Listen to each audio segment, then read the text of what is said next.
name's Geraldine Onek. I would class myself as a former refugee, if you want to call it that. So my parents originally came to Lancaster when I was 2. My father gained a scholarship at Lancaster University, and this was where we were going to call home.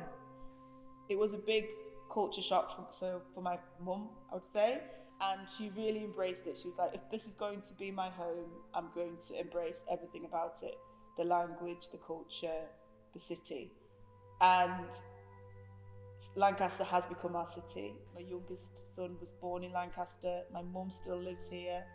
And it's from Lancaster I've been able to form the first group of its kind, Lancaster Black History Group.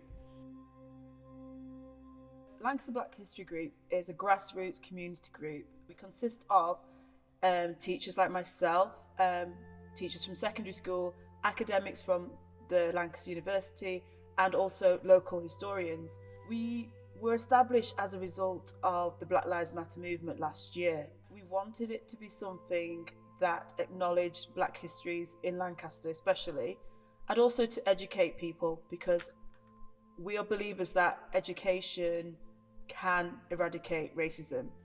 And in order to do that, my mum has a saying, you can't go anywhere without knowing where you came from. So that's where we looked at our past, and it was our hidden past. Not many people know about Lancaster's involvement in the slave trade, let alone that we were the 4th largest slave port. So we had a lot of work to do. When we started this, we had no idea where it was going to go.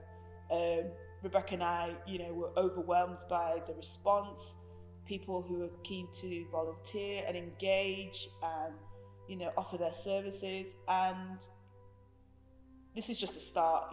We always said we're in this for the long haul, and I think we're on to a good thing. Local Black history is what we're pushing.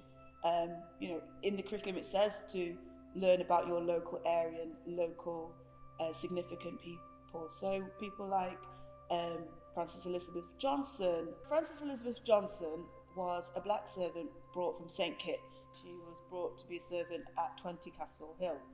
She was a servant who was considered a cherished member of the family. She later died, and the Satterthwaite family wanted a way to remember her. A cherished way would be to keep a part of her with them, and as gruesome as it sounds, they just cut off her hand, and this mummified hand was then passed down generations until 1997, when finally a descendant of the Satterthwaite family felt it was wrong to keep her hand, and she wanted to give her the final burial. And that is why now Frances Elizabeth's hand can be found in the grounds of the Priory. She has a little plaque, and you'll find her initials, Frances Elizabeth Johnson. As a group, we wanted to get her story out and still commemorate her. So there's a lot of work we're doing to remember her and also acknowledge that she mattered to Lancaster. We have history within our walls. Not many cities can boast of that. I discovered that the River Loon was where it all happened. I've walked down there on school trips, and the River Loon is a quiet, calming area. However, during the slave trade time, it would have been bustling with ships, and that is where the cargo would come in via the triangular trade.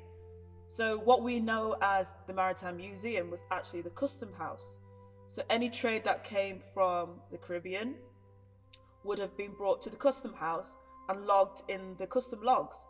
Names like Gillows were the prolific people involved in the slave trade, and it was their mahogany which furnished the majority of places in Lancaster, including the town hall. So it's what we do with that information. Do we rip out everything related to the slave trade? And that is not what we're about. I think it's acknowledging it and what we do with that information in the future. Signpost people, make them aware of it, take ownership. And as long as we do that, then we are progressing. Otherwise, what's the point of all this information?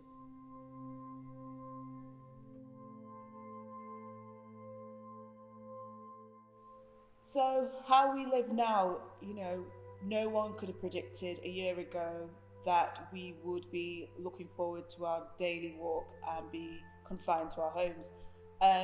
You have to look at the pros and cons. And for me personally, last year is probably where I felt I did the most for myself, and I used, you know, the opportunity of being at home to launch this activism work that I am doing with Lancaster Black History. As a mother of three, it's been a testing period. We were never meant to spend 24/7 with our families, and it's also trying to find that escapism and accepting that our mental health matters. And I feel personally, I would, you know, going out walking, I've discovered places in my local area that I would not have discovered if we were in this pandemic. We have never appreciated the simple things like a festival or listening to live music. And I think at the end of this, people are just going to be grateful for the smallest things in life. And I hope they do. I hope the world changes after this. And it wasn't for nothing